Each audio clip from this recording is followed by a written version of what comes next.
Hello, everyone. My name is JD Calderon, and this is Indie Comics Explained. Yet again, I brought on another fantastic group of independent comic book creators. So please hit like, hit subscribe, share out the video, let everybody know we're here. And listen, today I got the best co-host ever. There she is. Flattery gets you everywhere, sir. So hello, everyone. My name is Daphne Lage, and I'm a cartoonist, illustrator, and comic book artist, self-publishing fantasy comics since 1992 with this miscreant right here.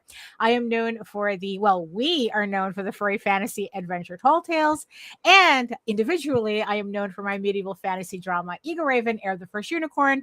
Both you can read online at eagleworks.com, EGOWORKS, and which is currently on Kickstarter right now. There you go. And since he has the second greatest superhero comic ever, he's also the second greatest co-host. That's correct. That's correct. Yes, that's going on my resume now. I can clip that and send it to all the podcasts. Say go. JD says, and that's what it is. So yeah, Tom Hutchison, Big Dog Inc., writer, publisher, whatever needs to be done at Big Dog Inc., except for the art. We let the pros do the art bit of it. Celebrating 15 years of The Legend of Oz this year, and we'll be bringing the Critterverse back, the aforementioned second best superhero universe in comics in 2027. Nice.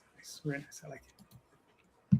How you doing, Frank? Please introduce yourself. Hello. Hey, gang. Yeah, I am Frank Walk, owner of Pygmacast Studio and writer, creator, and colorist of Hellstones. Very nice. How you doing, Mark? Hey. Mark Bell from Plague Doctor Press. We produce two books, Spirit and Strange Ranger, where I'm the writer, the letterer, and the publisher, and hire amazing artists to do amazing artwork. Cool. Mr. Wynn. Hi, Marvin Wynn, writer, creator of The Edge from Comicsburg. All right, cool. Very nice, gentlemen and lady. Great to have all of you. So listen, I'm sure everybody's seen the show question. I don't know if you have it, but here it is. What is the impossible task you set for yourself in indie comics? Right. So, last man in, first man up. Marvin, you're up. So impossible. I don't like the word impossible. I don't think there's anything I can. It's impossible. Improbable, maybe impossible. Yes, but I think that mixed media is where goals I set that I probably won't reach, but movies, animation, games, etc., the things that are more expensive as far as being an independent creator. Okay, that's fair. Mark, what are your thoughts? So I've actually been on this impossible task thing for quite a while now, because the shortest version of the story is when I grew up, I had a buddy who could draw. So I did all the writing. I concentrated on the writing, and he did all the drawing, and we made really bad comics, and it was fantastic. Some of which we still have, which are fantastic. But in the 2000s, like the 2005 range, I was like, okay, if I'm ever going to do a comic, I've got to do it now. I should learn how to draw. And I really tried. Like, I got all the pencils, I got all the pens, I got all the books, I did it all. I worked for like 30 to 90 minutes a night on this after work. I did all the exercises. And it was about 6 months in, my wife was like, it's time to stop. And I was like, okay, maybe this isn't going to come to be a reality. And then about 2 years ago, I started again, and I'm got to the point now where I think I might try to do like some short strips. And I have an idea, and if I can't make it a reality, maybe I can hire Daphne to do the artwork. So that's my impossible dream, is to make my own comic and to produce that book as a single creator, because I've never done that. Okay, that's fair. Frank, what are your thoughts? Yeah, I mean, committing myself to, a 13 book run, plus prologue, and then having to do everything on the book myself, aside from the line art, is a lot to juggle. Not only time wise, but, financially as well. I'm making sure that I'm backing everything first, then going to Kickstarter with a finished product and hoping to recoup from there. So a lot of risk on doing that. And also ramping up production to 3 books a year in 2027. So it's just a big grind and a big hill to climb with a lot of weight to it. But improbable, not impossible, like Marvin said. I'm with you, buddy. All right. Fair enough. Tom, what are your thoughts? The impossible dream is being on time. It's impossible. It's not going to happen. Stop worrying about it, everybody. It's not going to happen. We're going to get better, but it's not going to be possible to be on time. There's too many factors in the world today to make everything perfect on deadlines. But the real impossible task is something that I've been talking about for a while, and it kind of gets ever closer to sort of happening, which is getting one of our properties turned into a movie or web series or whatever it ends up going to be. But there's so many moving parts that are just continuing to move. Like at some point I kind of looked at it as like one of these is going to stall out and this is going to fall apart, but none of the moving parts have stopped moving. So I've kind of put it on myself. 2030 is our 20-year anniversary. So I kind of have put it on myself like that's the goal. Is for our 20th anniversary, we are going to have some aspect of this movie done or web series or whatever. At minimum, we'll be in production during our anniversary, so we can kind of really have something to celebrate, all year long. And but the backside of that is there's 2 other projects that have somehow found odd steam. As far as turning them into potential animated series. And we're not going to talk about those because they're even further down the pipeline than this movie that we're trying to do. But interestingly enough, there's a Tony Award-winning composer that I know who's like, well, I'll do your theme song. I'm like, what the fuck is going on? Like, where is this stuff coming from? So, I think we've been doing this now for 16 years. I think the consistency of it, even though we've kind of fallen behind on fulfillment and stuff, the books still get out. They still get into people's hands. They still like them. So I think just kind of that consistency has just kind of kept us in this holding pattern of like viability in people's eyes. And so I have a real sense that we should have something of those 3 projects. Probably the Princesses versus Zombies movie, but one of those 3 projects will at least be in production by 2030. Cool. Quick question.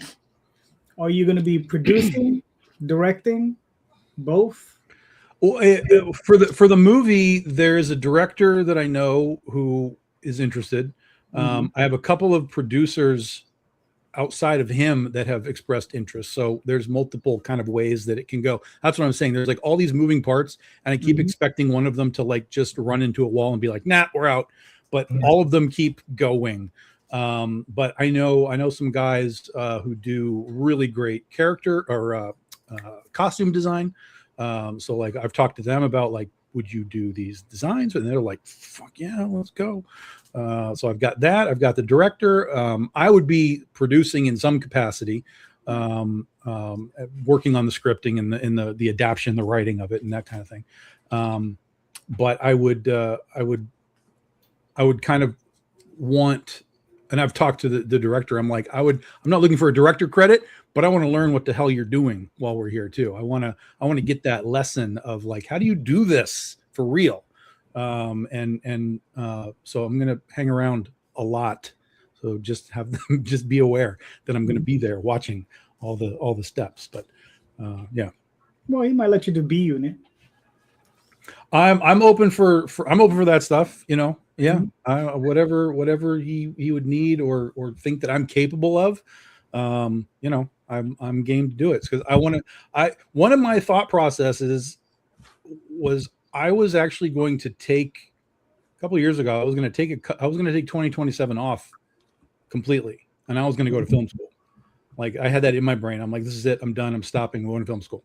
But then the comics kind of got a shot in the arm, and all of a sudden, like all that stuff from AP Critter was popping, and you know the Kickstarters are doing well, and I'm like, God damn it! If I stop, that's a lot of momentum there that just like dries up.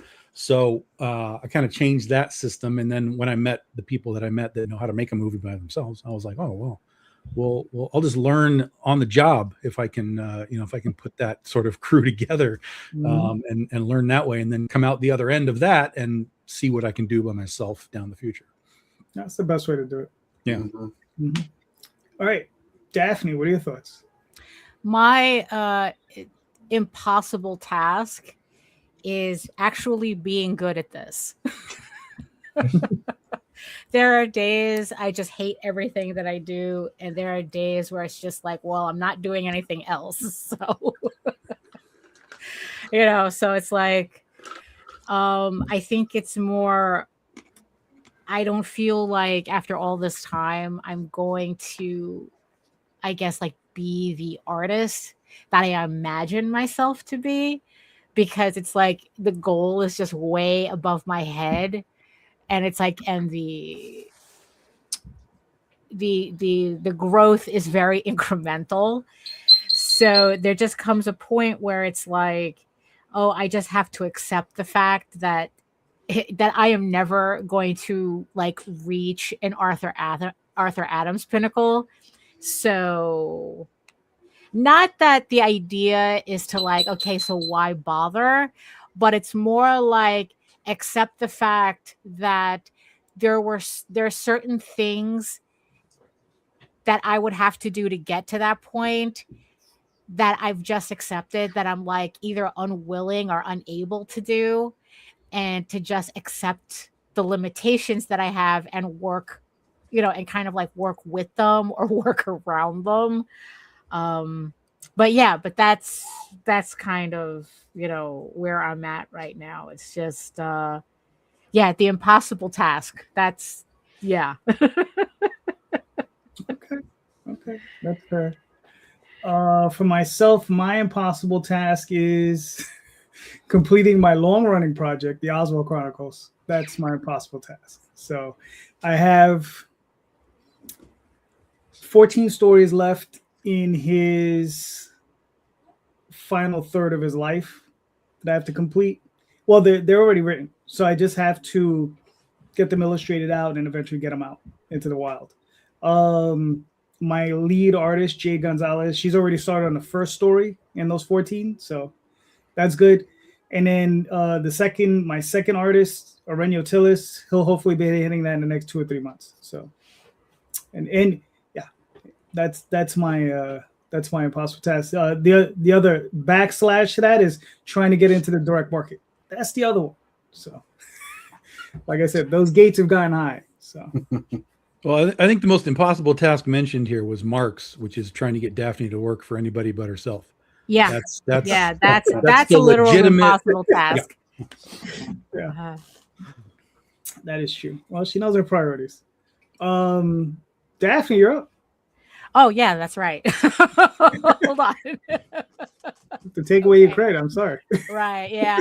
So this is something that I've been trying to like percolate as an idea, and I haven't been really able to like clarify it in a way that I think will be helpful to anybody, but I'm going to try here. So unlike other, because I have it on notes, I have my notes. Unlike other media, critique review culture is discouraged in indie comics in favor of constant positivity, making every title feel equally promoted.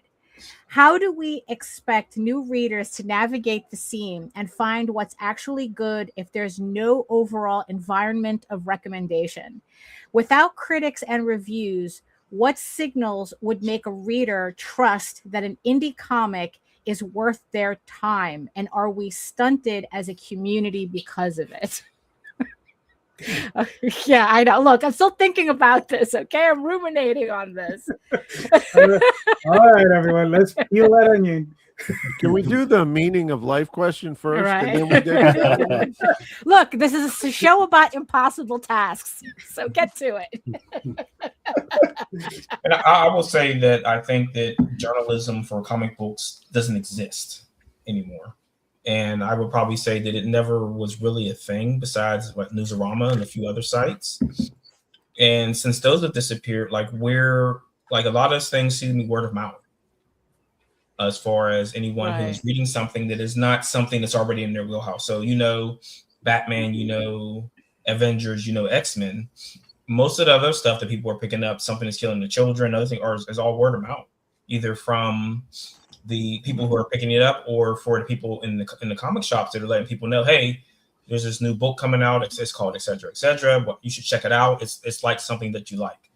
Well, I think some of that though is also based on the creator. Like in his case, he's a guy who did Marvel and DC stuff, so he got that trickle down effect of like, oh, now he does this. So it wasn't just like an out of the blue, pickup. Yeah, but I don't think comic journalism is a thing anymore, and it hasn't been a thing for like 15, 20 years. Yeah, Daphne. So how are new people supposed to navigate? Hold on, Mark. What are your thoughts on it?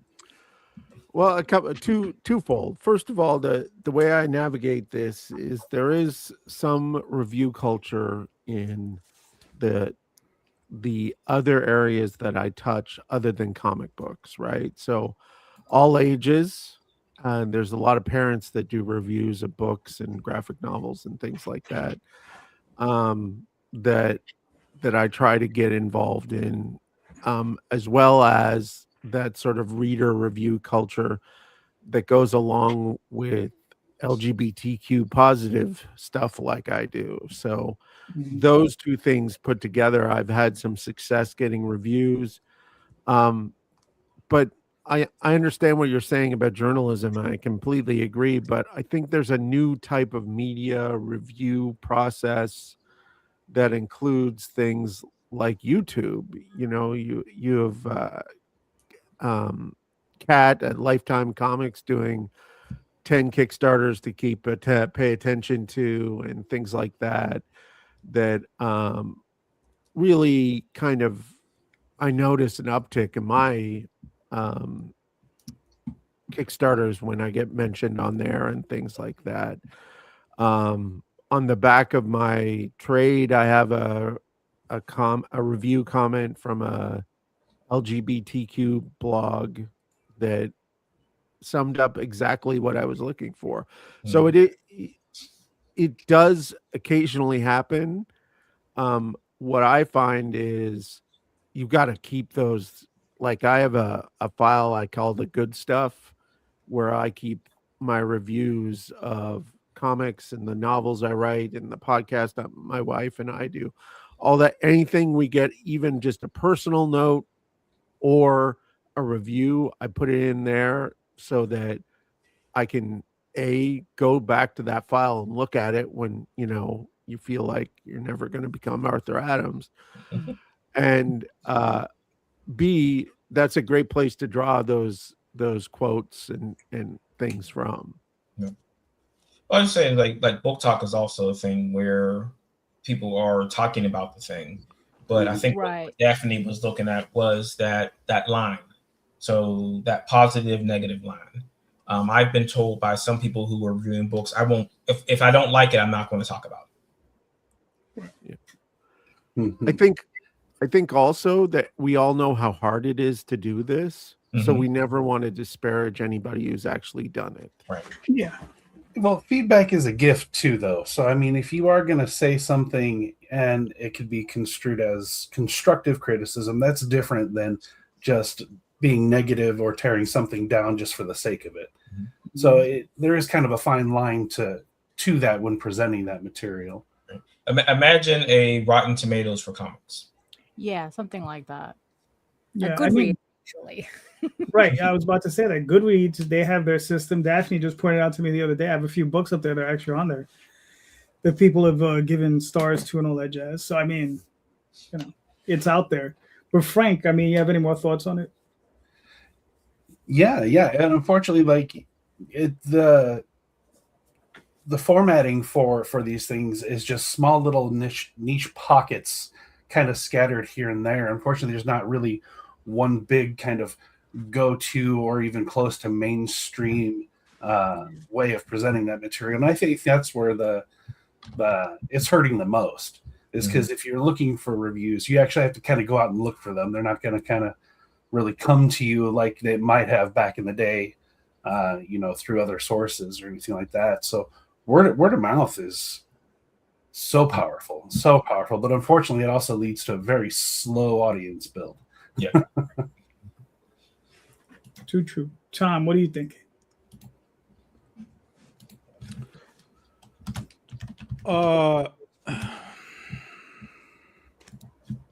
Who cares about reviews, honestly? How many of us here, be honest, went looking for reviews of random comics anytime in the last 30 days? Not your own. I understand searching for your own, but just like, hey, let me find some reviews about stuff. Zero? One time?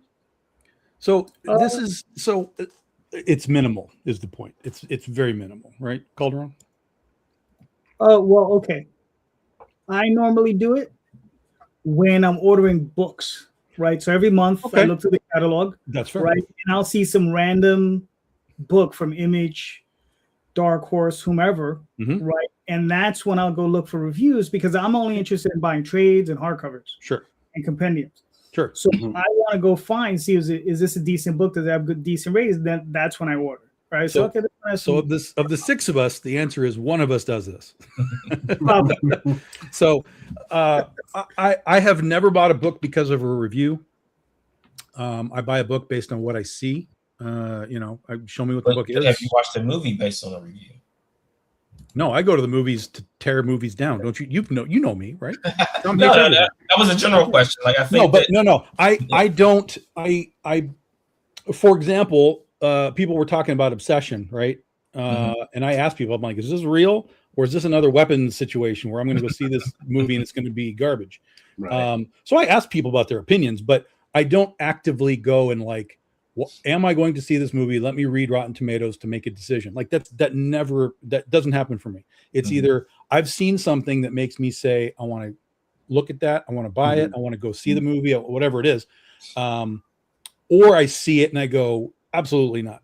And that's pretty much it. So for me, reviews don't really mean anything. I have looked up my own reviews. I've seen good, I've seen bad. Like they say, don't read the comments. Don't worry about it. Just keep making stuff, right? I do understand the context, though, here that she's asking about, because it would be cool to have something that is a little more open for the indie world, because there's tons of places that talk about Absolute Batman and Absolute Wonder Woman, and tons of places talk about that stuff. But unless you're like we just talked about, unless you're like Something's Killing Your Children, where you've got names attached to it. Largely the stuff that comes from, Aspen or Zenoscope or Vault or, whoever, largely that stuff just kind of just goes under the radar and disappears. And it does require that word of mouth. It does require somebody to just take a shot at it and then tell Calderon, yes, this is worth buying when it's a trade. Calderon, go get it. So I even when we had Wizard back in the day, Wizard was great for marketing and all that kind of stuff. But Wizard was really just based around collecting hype. It was based on, you need to have this because number one, such and such and such, whatever. So, I think Goodreads is a great example of what does exist. We have stuff on Goodreads that people have reviewed that I didn't even know existed. But I don't know that review culture is in some capacity. It does exist. Like people will review restaurants and stuff, like, oh, I'm at this place and a thing, and they're taking pictures of their food, but we don't really have people going like, oh, look, click the picture of my comic book and posting that on, that doesn't exist. So but because of the way that the world is right now, I would simply ask, why doesn't it? And Mhm. if it doesn't, there's probably a reason. And it's probably because the people that are reading this stuff are just like, oh, fucking awesome. This was great. I'm going to put it on my bookshelf and I'm going to wait for the next one to come out. Right. And, No, and, but you know, it's just a calmer group of people that they're not like actively, yay, yay, yay, yay. It's just Right. sort of like, I enjoyed it. This is good. I'll tell my friends, but that's all you're going to get. Yeah. But I mean, and speaking of the restaurant world, the reviews can keep a restaurant open. Sure. Oh, Yeah. It's Or it straight can up. shut it down in an instant. Yeah, exactly. Yeah. So Yeah. I mean, So do you yeah, really want that review out there? right? I mean, But I mean, it's a different mechanism for movies, for restaurants, for games, and then for comics. It's like it's like a clean slate almost. Yeah. And from a comics perspective, is a feature story more valuable than a review? When we really know what's really valuable is somebody on Blue Sky going, I read this book and the art is awesome. Here's a picture of it. yeah, that's the Right. influencer culture is what indie people unfortunately need. They need, but again, that's just word of mouth. All that is still word of mouth. It's that's just a different level of word of mouth. So if you can get your books into the hands of people that talk about comics all the time and pray to God that they like what you've given them, you know, that can give you a boost in an instant. Yep. And if it's like Mark was talking about, it's sometimes it's very genre specific. Like if you do a steampunk book, there are steampunk communities that, you know, you want to get it into. Don't worry about comic book communities. Get it into the steampunk community and send it there. If it's some sort of sci-fi, try and get deep into the sci-fi world. You know, it's what's funny is we almost need to abandon the comic book world and you know, go look for comic book people in all the other bubbles of genre and that sort of thing. Because really the reality is that the comic book world is basically Marvel and DC, and that's the bulk of what those people talk about. But that doesn't mean that there aren't steampunk people out there that are buying Lady Mechanica that don't care about Batman. You just have to go find those other bubbles and be like, hey, I make a steampunk thing. Here it is. And, you know, hope it's good enough for them to lose their mind over it. That's an interesting and pretty valid way to look at that. I hadn't looked at it from that perspective before. That's definitely the approach that's worked for me. I've had people who are like, I don't usually read comics, but I saw yours and I got into it. So I get people with my Oz book all the time. They're like, you know, I don't read comics, but I know what the Wizard of Oz is. Show me what your Wizard of Oz book is. And you know, it's been a absolute doorway to everything else that we do, because once they're in with, and they're like, oh, this is like cool. Like, what else do you do? Oh, we got horror, we got superheroes, we got, you know, whatever. And then they can just kind of feed at the trough of whatever we make at that point. Yep. All right. Cool. For myself, like I've done reviews in the past, and I would do them, you know, I've done them on this website. Well, I mean, this channel, but usually it's for stuff that I've read, and they're not really reviews. When I was doing them, they're recommendations. If you see, it's straight up a recommendation. It's not even a review. It's just like, I read this book. I like this book. You may like it too. Go check it out.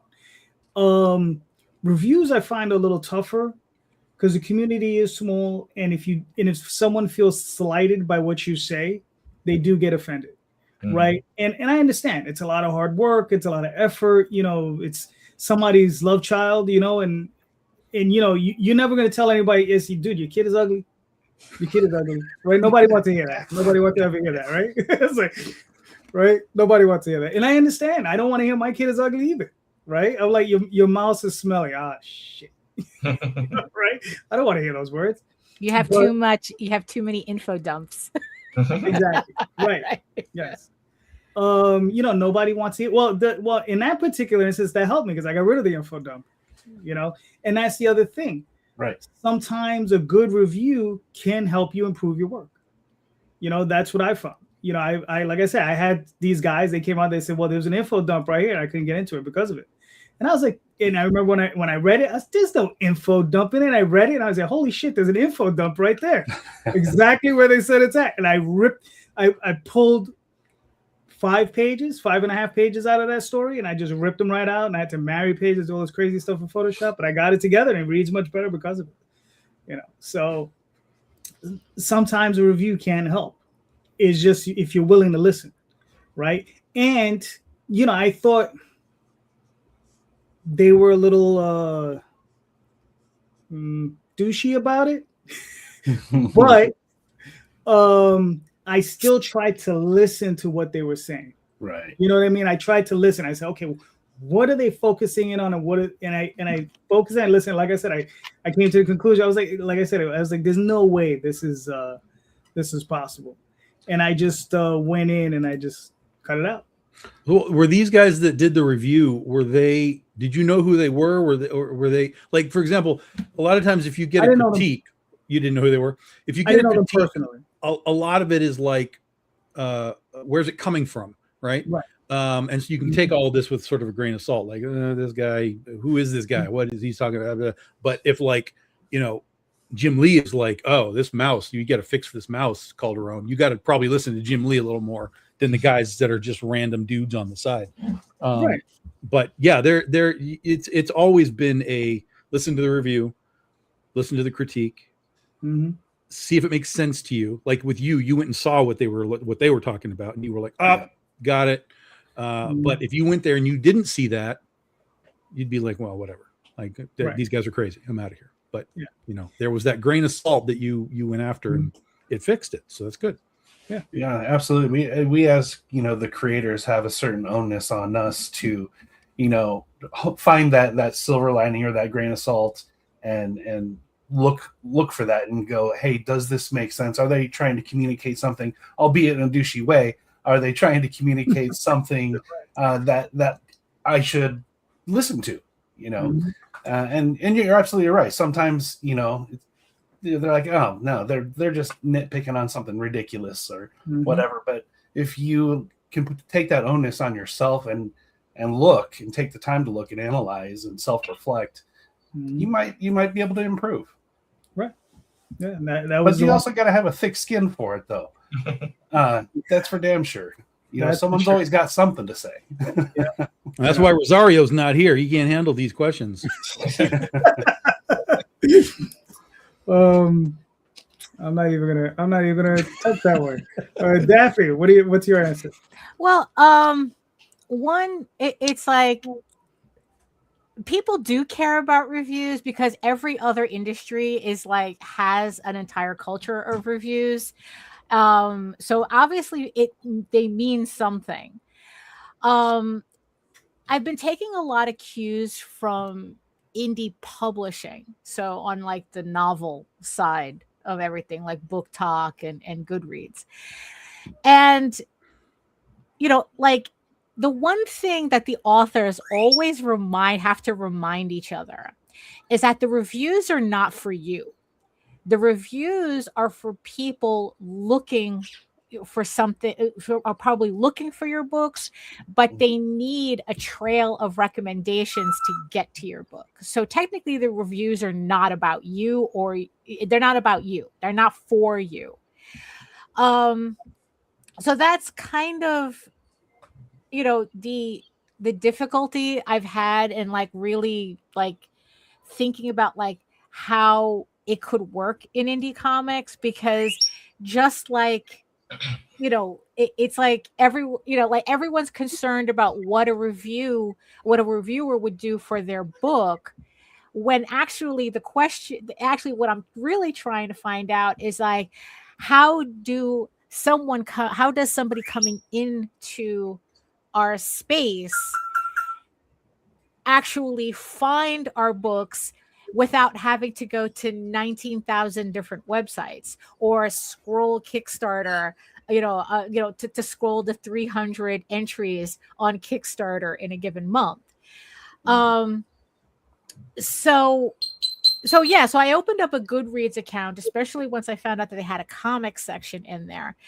But then there's the whole thing about trying to get people to actually review stuff, people who I don't know who've read my stuff, to actually leave a review or at least a star rating, and seeing how that algorithm in Goodreads works, and how, because a lot of people do find their books that they're reading on Goodreads. So so I'm just kind of like wondering, it's like, well, is that something that as a whole we're missing out on? Or again, it's one of those things where we are just way too small for any of this to really work. That's a fair thought. Yeah, I think because even if you were to make the example was the Rotten Tomatoes, even if you were to make a Rotten Tomatoes for this stuff, people still have to go to Rotten Tomatoes, right? Look for the things they want to see. Obviously the front page changes and there's things there, but to me, everything is a search. I mean, everything is a search at all times, even if you have some kind of an aggregate like a Rotten Tomatoes type of a thing. So, it comes back to the stuff you don't like, Daphne, which is marketing yourself and putting yourself out. No, fuck that shit. In whatever capacity that you can, either on your own or through a influencer or whatever. But that's where it So that's where it comes to, because like I said, I watch all of these authors, and and it's like, in the whole thing, whenever they're about to release a book, they have like a whole thing called ARC, advanced review copies, where they get like a team of people to read their stuff and to purposefully leave reviews. Like, that's the point of people like saying, okay, I'll let you read my book in advance of everybody else, but the trade-off is that you have to leave a review, because then pretty much they're review bombing Goodreads, and then the idea is that the algorithm picks that up. But getting anybody to review shit is like pulling teeth. You can't get people to comment on this podcast. Right? How are you getting people to go to a website, click on a thing, write some sentences? But like I said, it's like but it could be. But then again, I'm also I'm also talking about authors who probably have like thousands of people who read their books and are in their circle already. So that momentum does something when it happens. But again, it's like, it's like, what, posting one more time to Facebook and once more time to Instagram is not going to all of a sudden, give me visibility, or add or make it easier for discoverability, so that's kind of like the thing that, because in the end, like I said, I'm leaning more towards actually what you said about, we actually have to leave comics in order to put our books in order to get people to pay attention to our books. And even then it's like, but yeah, so like I'm leaning more towards, it's like that. To get people to read comics, you actually have to go outside of comics to do it. And that's like, and that we're not big enough as a community. Because this is also the thing too that kind of like crossed my head, is that in indie comics, in our sphere, there's probably more people creating comics than reading comics. Certainly feels like it. Yeah. So, so like in the end, who are we talking to? Well, yeah, most creators are comic fans, so they'd be crossing that over for sure. You know what? And even then, I question that. Like they're fans of their own comics, but very, very rarely do I see people talk about. Do I see other creators talk about other indie comics? Like you can ask them, what, and they'll tell you all day about like The Walking Dead or like Saga or whatever, whatever's coming out at Image. But I'm talking about, do you like? They don't read other micro publishers. Oh, okay, sure. Yeah, so it's not helpful. Even when there are fans, it's not helpful because they're not reading the books in our circle. They're reading mainstream stuff and mainstream indie, because I think in the end that's what Image Comics is. But they're not reading the books of, I guess, their peers. I guess, so we don't gain anything from that help because there is no help. So that's why it's like I'm kind of that's why I'm like having trouble percolating this. But I think it's like, it's the whole like you got to leave comics. I'll say that from a different perspective is that I go to conventions, comic conventions, and I go to book fairs. I've never book fairs. Book fairs. I have never at a book fair had anyone tell me they don't read comics. I've heard at multiple comic shows I don't read comics. Yeah, that is the strange thing, right? That is it's not strange when 90% of comic cons are just pop culture cons now. Right. I mean, they're there for the Power Rangers, and then they just wander around and eat a burger. That's their day at the con. So, like if you were to go to Heroes Con is a comic con, is a comic art con. Yeah. Nobody's going there looking for Power Rangers. They are comic book people. Yeah. So, again, as far as like getting eyes on your stuff, you got to go to the right places, where those people really are. And there are hits and misses within that kind of context too. Right. True. Well, we've already gotten into the fray. So here's Hellstones. Anyway, so 2 out of 10. Good transition. No, it's not. You're all week. All right. So Frank, please let us know what's Hellstones all about. Yeah. So Hellstones is a gritty supernatural action series that really focuses on exploring the dynamics of power and corruption and what it costs to do the perceived right thing when the world is burning down around you. What's the weight of that? So the series focuses in on these ancient relics, but it's really more character driven. The story is really about the main character Sam and her journey in this world and navigating these powers.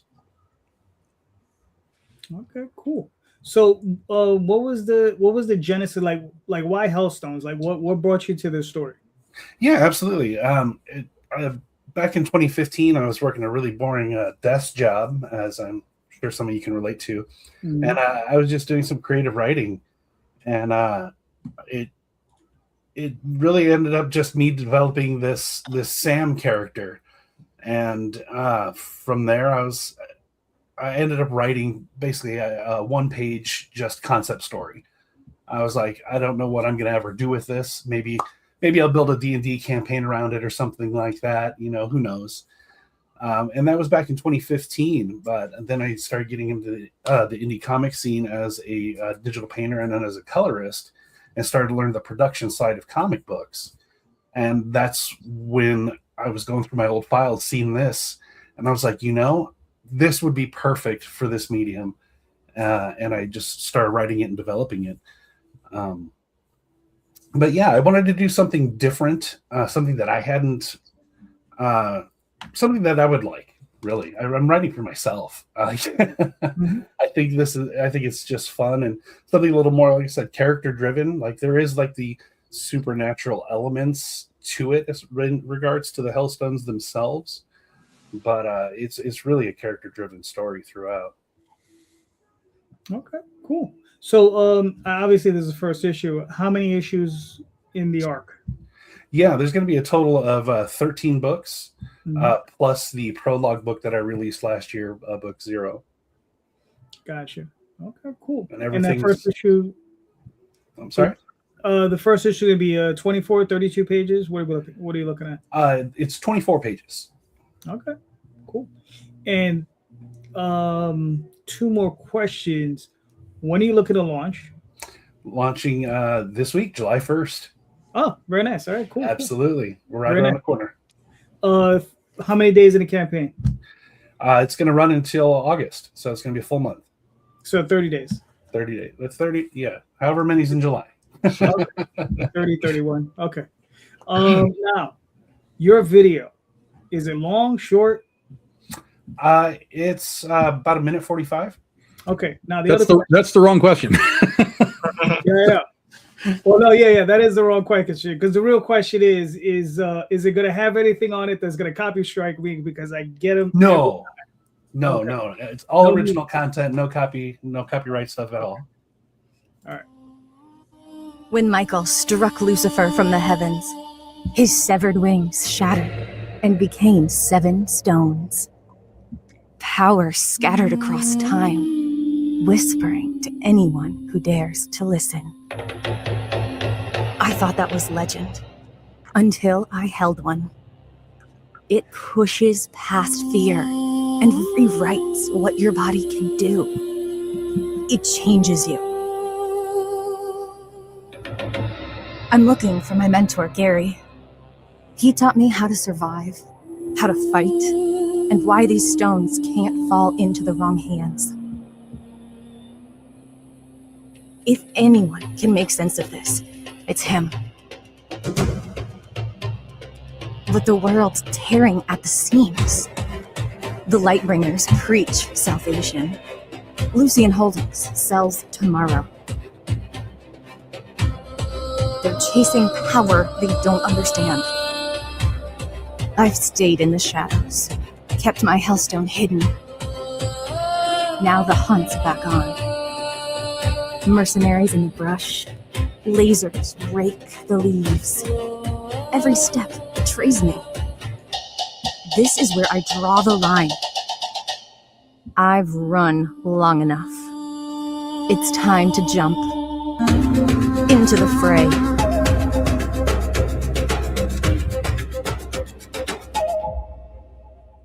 Cool. Very nice. Did you do the animation? No. I hired someone far better than myself for that. Okay. That's fair. All right. Well, they did a good job. You did a good job with the book. It looks really nice. It looks really nice. So, all right. So cool. So what you said, the 1st? Yes, July 1st. July 1st, Wednesday. Okay, cool. So everybody go check it out. Got to hit that notify button. Very nice. I like it. All right. Cool. Daphne gets no intro because, she doesn't like my segues. But before her. Yeah, right. Mark, please walk us through. Hey, so I am about to start the Kickstarter on Spirit 4. Spirit is a LGBTQ positive, all ages supernatural comic where a group of teen girls help Mothman and a drag queen save a bus full of children that will do nothing but warm your hearts. Spirit was created in 2018 as I was trying to create a comic book company and create a lead comic book that was an adventure comic for young women that promoted all the values of female-led characters, science, positivity, LGBTQ positivity, diversity positivity, all that good stuff. Because there are a lot of books, and there's still a lot of books about dudes in their underwear beating up other dudes in their underwear, and I love those books. I go get my Daredevil and Batman comics every week, but I wanted to do something different, and Spirit is the result of that. I wanted, in the very first impossible dream, was to produce a comic, a single book. That was what I was hoping for, and it's turned into a 7-year enterprise where I now have 4 issues of Spirit, the 4th issue we're working on and doing the Kickstarter of, and 2 issues of another series. I'm working with Melissa Caprione again in this issue, who has a Dark Horse graphic novel out called Basil and Oregano, and a guy who happens to live in my neighborhood, Nate Powell, has offered to do a cover for me for an insane price because he loves Spirit and he loves the idea. So he has done an amazing cover, variant cover that I cannot wait to show people. So I'm hitting all the buttons of Mothman, Nate Powell, all that good stuff. I am also offering, because in the all ages market, to get into libraries and schools, you need to have a trade. So I have a trade of the first 3 issues now. So you can get all caught up with the trade and get issue number 4, all available from this Kickstarter. We are launching Tuesday because I wanted to get ahead of Frank, one day ahead. And I will be going 30 days also. Okay, very nice. And is this issue for the end of the arc, or is there more to the arc? No, there's one more book to the arc, which will have witches in it. And then that's the finish of their kind of junior year of high school. And then I'm going to pitch a trade that'll be the senior year of high school for them. Okay. Very, very nice. So very nice. Okay, cool. I mean, listen, sounds great. I read your other book. I thought that was fantastic. So, I have faith in you. You're so nice, man. To me, every day is a dream. I wanted to make one book, and I like the trade paperback is the 4th time I've printed the material from Spirit One, and I'm giving my artist royalty kickbacks because I've printed it so many times. So. Oh, nice. Very nice. All right, good. Excellent. I mean, looking forward to it. So you said you start Tuesday. Tuesday. All right, very nice. So everybody hit that notify button and go pick up a book. It looks great. Very nice. Cool. All right. Now this guy, I don't even know if he deserves it. But he's on the edge. So there you go. Marvin, you want to play this? JD's turn. Tomato. You know what? I'm kicking everybody off the show. Want to play this video? It's the JD show. Yeah, I know, really. Marvin, video? Yeah. I bet not get any copyright strikes, man.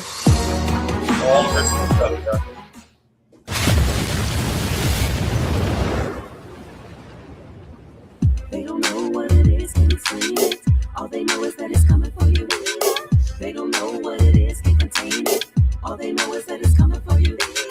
They don't know if it's real. Top secret classified.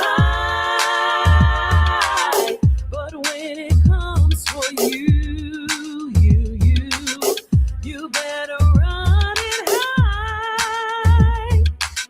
They don't know what it is, can't explain it. All they know is that it's coming for you. They don't know what it is, can't contain it. All they know is that it's coming for you. Blame, mystic, interim, randa, him, chip, tandra. Blame, mystic, interim, randa, him, chip, tandra.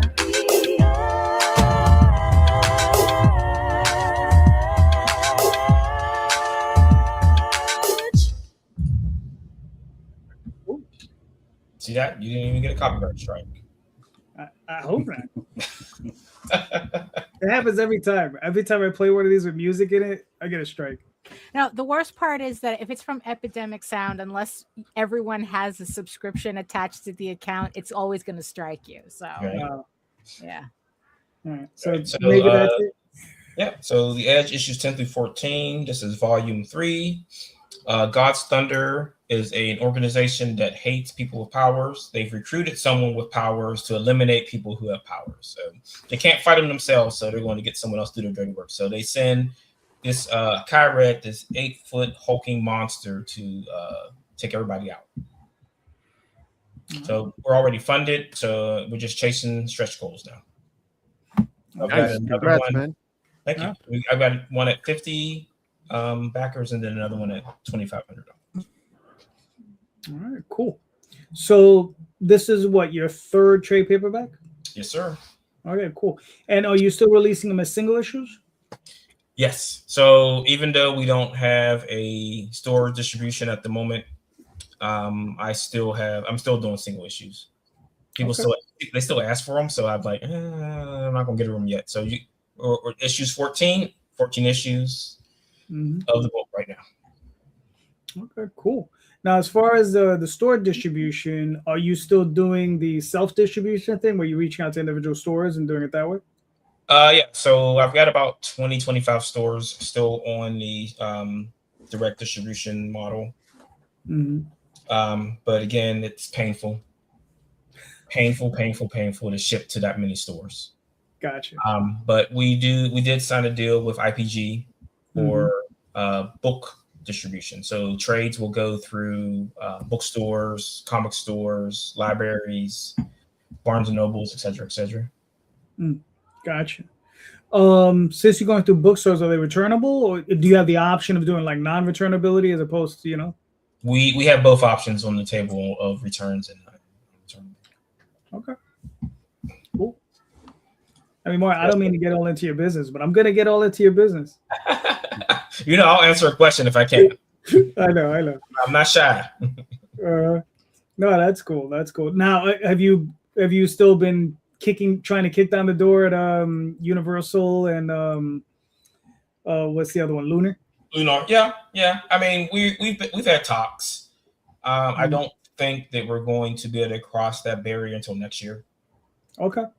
So we'll find. I'll get to talk to them next year because I'll be going to Comics Pro next year. We don't know where it's going to be at yet, but I'm going. So I'll be able to talk to them in person about what's the holdup with them because they did reach out to me for information. So it's always funny when I kind of like they contact you, they say, hey, we want all your stuff, and then you don't hear from them. Right. Yeah. So we got hot sauce in here. We got coffee. We've got things from Wham Labs.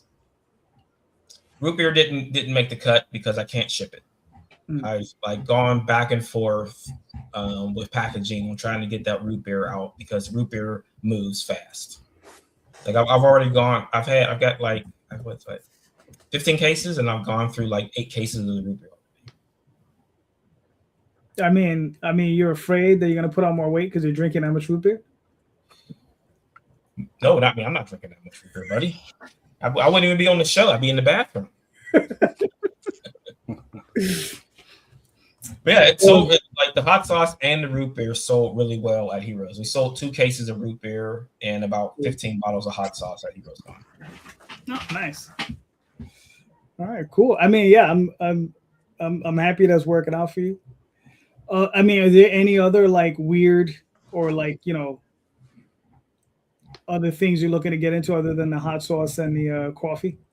I mean, I'm not guy that I just sit there sometimes and I just think, man, that would be cool to have. So we are doing a Comics Book honey mustard barbecue sauce, and then there's going to be an Edge barbecue sauce. So we're going to barbecue sauces next. As long as there's a vendor out there that's interested in working with us, I'll try. Right. Yes. Okay, that's cool. I wanted to do like chips, maybe. Like there's a bunch of vendors in the area to do chips, so I mean we could talk to them about doing potato chips or something like that. Whatever comes up in my head when I'm just sitting here thinking, and I say, "Oh, let's try this." And if I reach out to a vendor and they're like, "Yeah, we can do that for you," cool. All right, cool. Now, in the book, do you have them drinking coffee? That's coming up. I mean, I was trying to find a way to put it in there without it being just obvious. Like silly. It's right. Like they walk into a room and all of a sudden everyone's drinking coffee in the room. Like everybody doesn't drink coffee though, so it doesn't make sense. And then you'll have the bag sitting there. Like that's corny. Right. I have to figure out a non-corny way to do it, but it's coming. Okay, all right, that's cool. Nice. There's no such thing as non-corny product placement. It's all terrible. I mean, I think it's rather ironic that you're making your own products and you can't even do product placement in your own comic. It just has to feel right. It didn't like, because we did just drop a bottle of hot sauce in the background. I'm like, man, that doesn't make any sense. Why is that hot sauce there?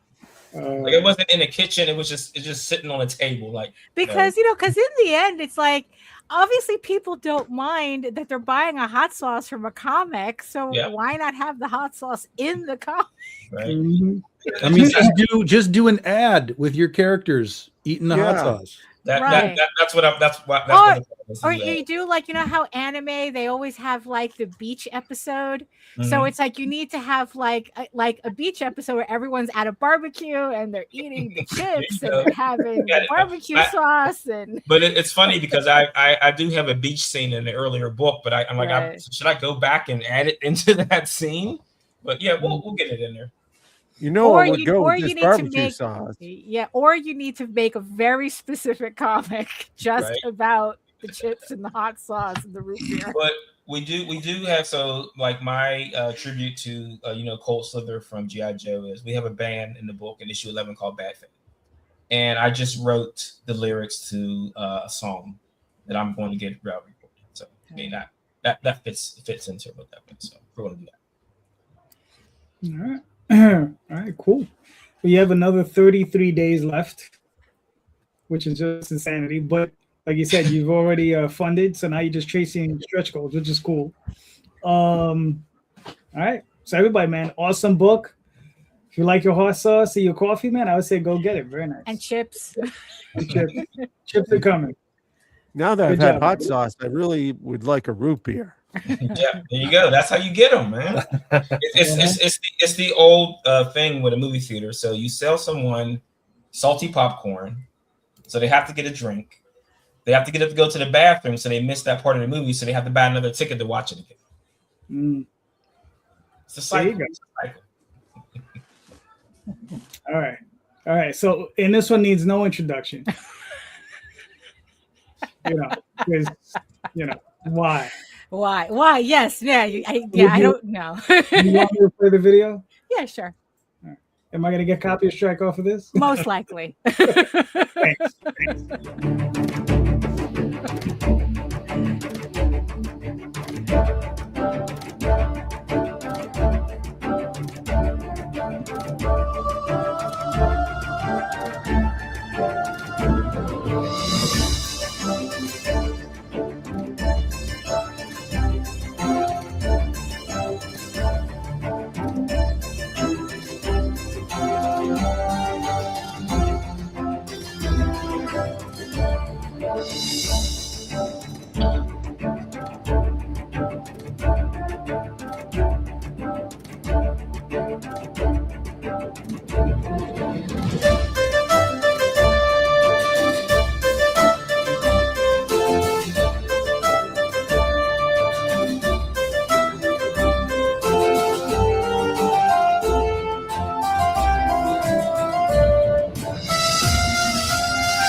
All right, so Dash, walk us through it. So, Eagle Raven, Heir of the First Unicorn, is the story of a unicorn princess exiled into the mortal realm who trains to become a knight, hoping to win a king's favor and save her people. In volume 3 of this 4-volume series, it's actually 16 issues in total. Eagle Raven survives the ordeal of the tower, emerging with the title of Knight of Turnham.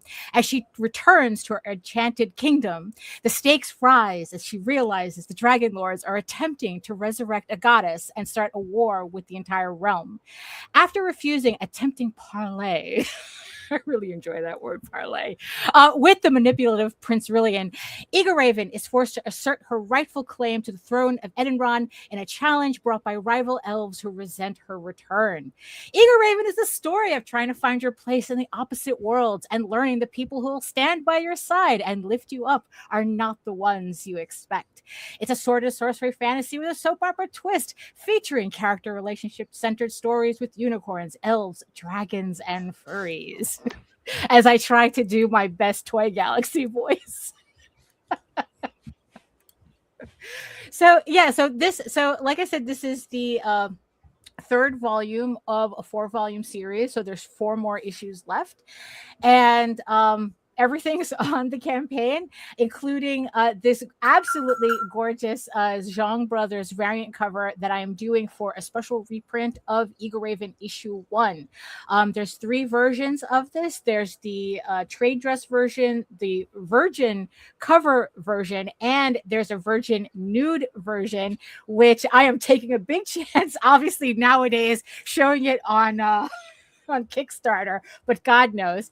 And also the covers are available as a metal cover set. The Zhang brothers are a like bucket list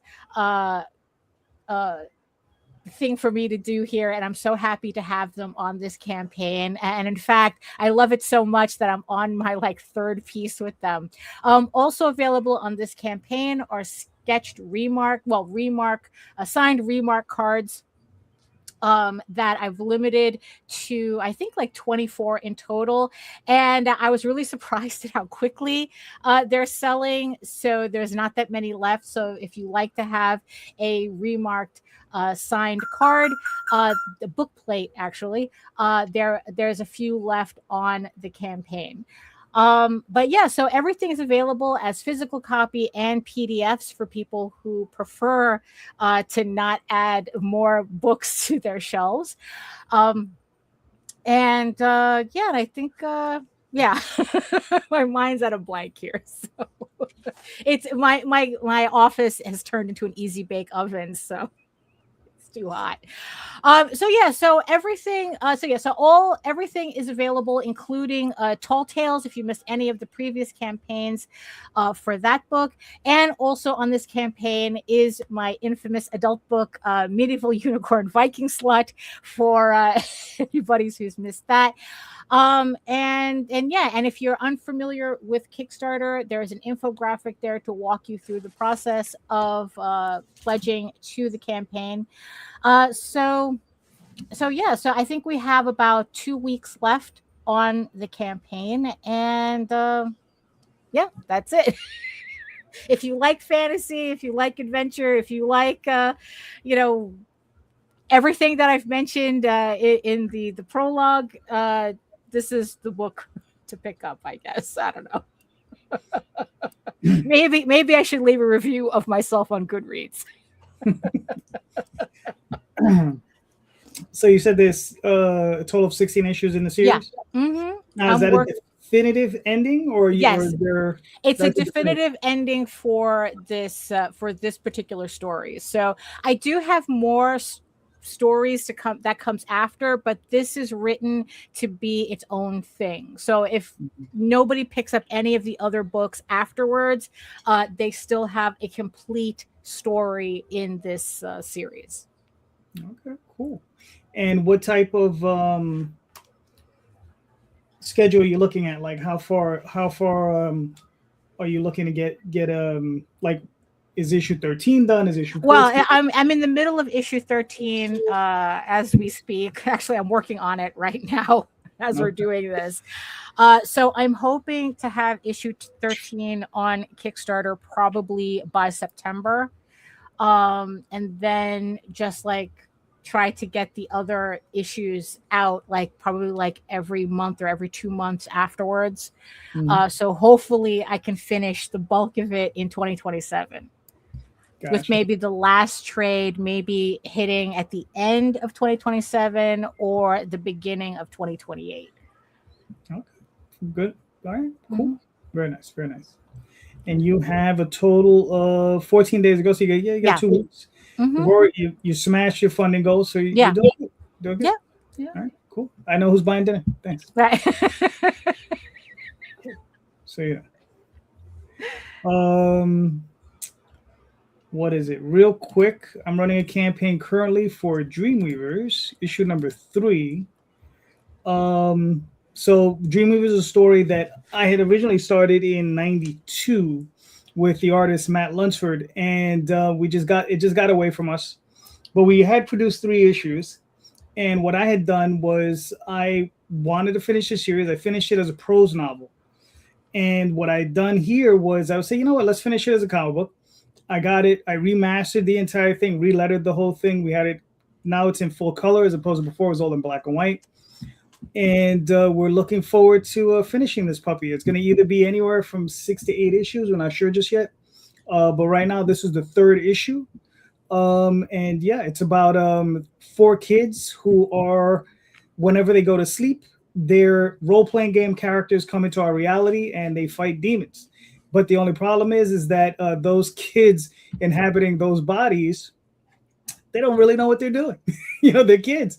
So they cast spells and they do all this stuff, but the real entities that live within those bodies are in the background, like screaming. They're like, let us out so we can fight these demons.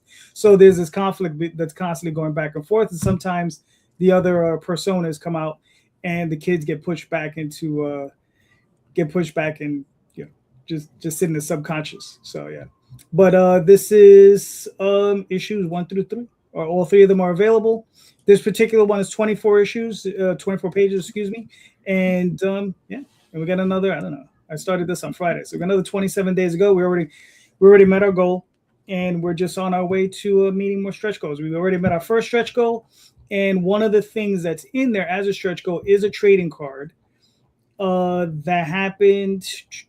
This trading card is Magique. It's part of a group set that I'm with. Tom, JD, Marvin is involved. So these are the cards that unlock. So you get that with this, and if you back the other campaigns, you'll get the other cards in the campaign, and you can put them together, and they will make a nice, very, very awesome image on the back of those 9 cards. So there you go. Go check it out. Thank you. All right, that's enough for that. Tom, you're up. Okay, what sort of conspiracy theory or like weird world rumor do you know enough about that you'd be able to and be interested in making a comic book out of it? It could be JFK, it could be Roswell, it could be dinosaurs in the Amazon, it could be whatever. What sort of weird thing do you know about that you'd be like, yeah, I could make a story out of that? All right, cool. Frank, you're up. Yeah, loaded question. Frank's like, that's my story now. Yeah, conspiracy stuff. I don't buy into a lot of the conspiracy stuff. Don't have time in my headspace for all that. My ADD would lead me down too many rabbit holes, and I'd quickly lose my mind. But being a fan of like supernatural and sci-fi and fantasy and stuff, I could totally latch on to some sort of alien or extraterrestrial theme for sure. Cool. Marvin, what are your thoughts? So I mean, I got 2 in the bag right now that I'm looking at. So time travel, but dealing with time travel as a math equation, because traveling to the past, you have to know where the position of the Earth is. You're going to try and travel into space or into a wall. And then has anyone ever heard of the chronovisor? Mm-hmm. Yeah. What's it called? Mm-hmm. The chronovisor. Chronovisor? No, what is it? So it's a device that was created in 1972 by a father in the Vatican that it's supposed to allow you to see into the past. So you can like look into this thing and see past events. But like looking at some of the pictures, I started laughing at a few things that it was showing. Like, nah, why does that man who no one's seen look like the guy that's in a painting that someone has seen? So, but I did see there's a movie coming out, so they kind of blew things out of proportion for me. So it's something that I've been taking notes on to see what kind of story you can make out of it. Okay. Cool. Mark, what are you thinking? Mark is gone. What do you mean Mark is gone? There he back here. There we go. I don't know what happened there. Welcome back. But I got back in. There's some conspiracy. I was going to say the truth, man, but you know how it is. Kind of all my books deal with different things like that, like a different reality than the reality that's in front of us. In fact, the spirit characters struggle with this because they're so science-based that when ghosts show up, especially the kind of lead science character is really resistant and sort of tries to find explanation and things like that. But all that has kind of gone by the wayside now that they've had psychic adventures, met with Sasquatch, and now are off to West Virginia to meet with the Mothman. So sort of the interesting thing I have for that is there's a group in my books that have been paying attention to these young women and sort of seeing what they've been doing, and they finally contacted them to help with Mothman here. So they are revealed, like we all were in our junior and senior years of high school, that the world is a much bigger place than we realized, and that you may think you're not being paid attention to, but you are actually being paid attention to. My other comic, Strange Ranger, I got a weremoose, so I'm all over this stuff, man.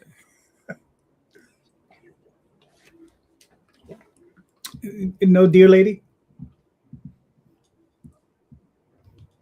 Just a weremoose?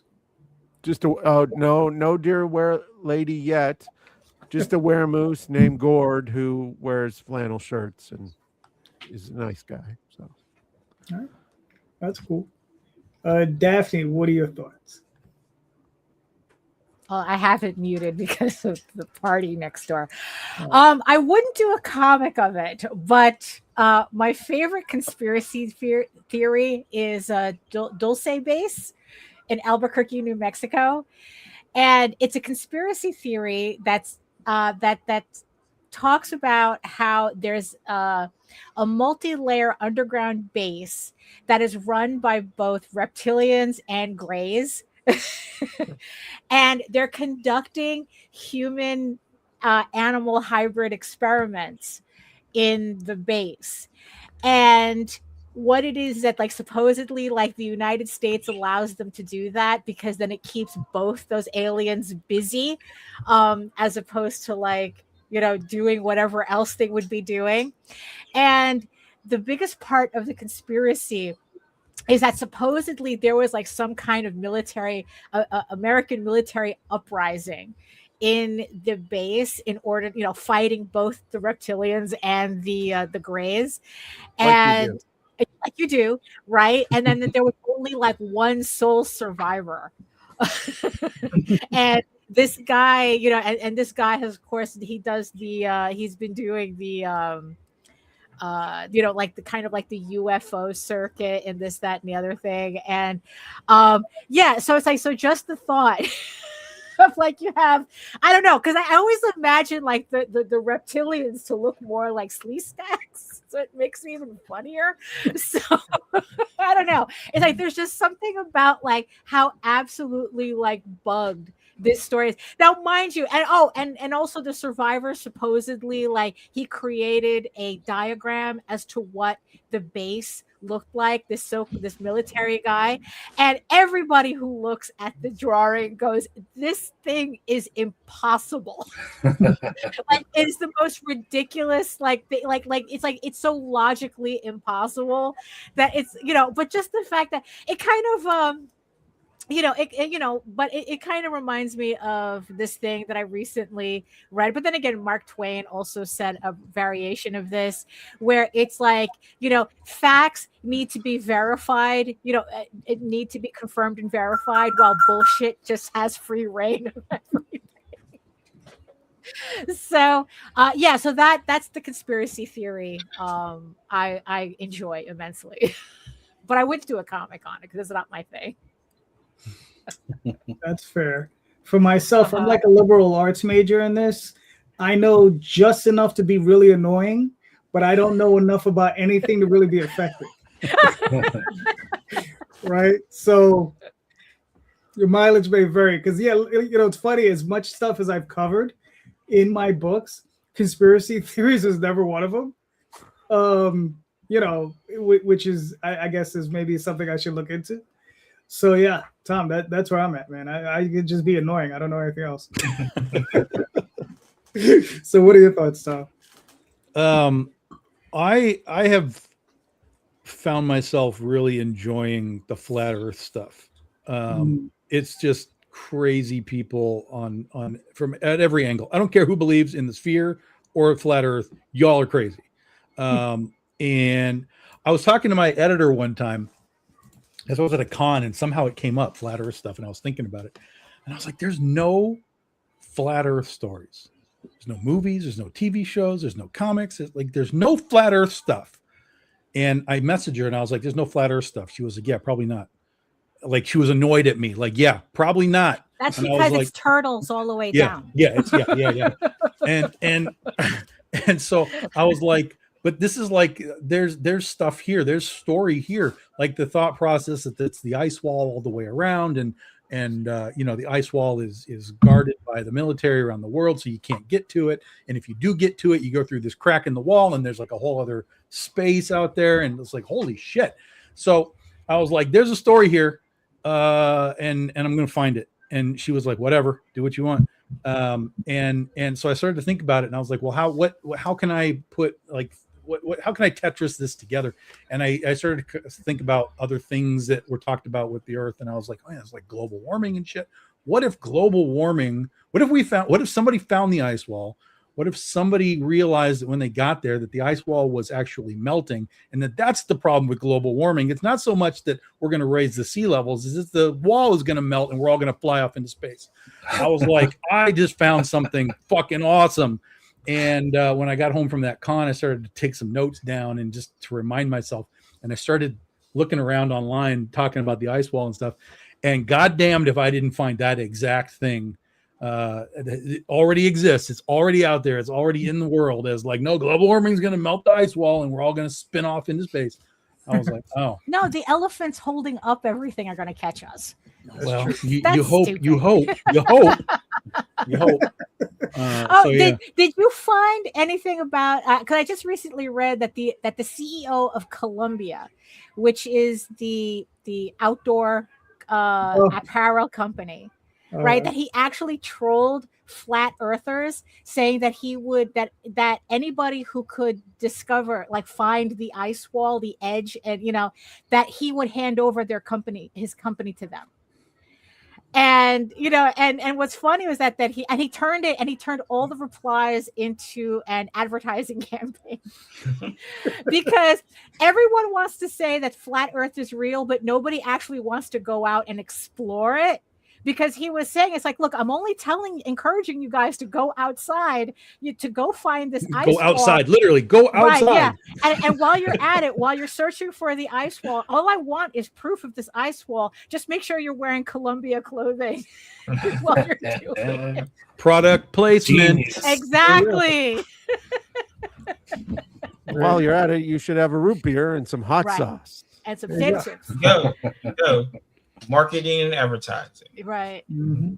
Product placement. Yeah. All right, cool. Well, Marvin, we can talk. So, you know, the next time I do an Oswald issue, I might be able to get, you know, some hot sauce in there. Right. Maybe some coffee. All right. So, you know, it's funny. Like, all the time we talk about pencilers, we talk about inkers. Well, not so much inkers sometimes on occasion, but mostly we talk about pencilers, lead pencilers. So I got a question for everybody. Who is your favorite colorist in comics?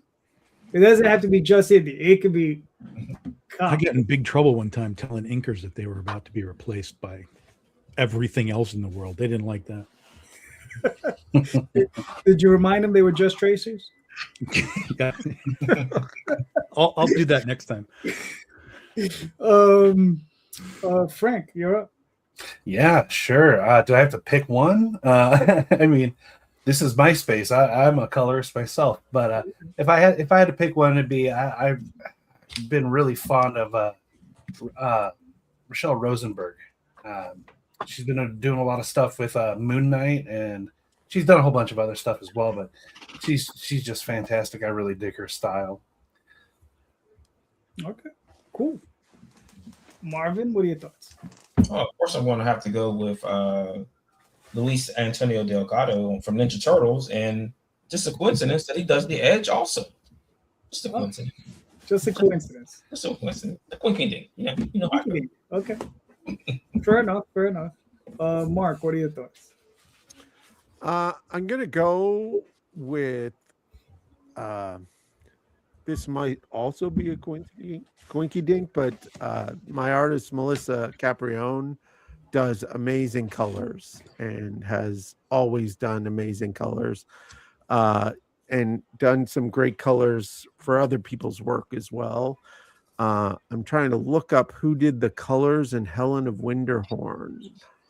Does Emily do all her own colors too? I think she might. So that book, Helen of Winterhorn, that coloring was fantastic. So Cool. Tom, what are your thoughts?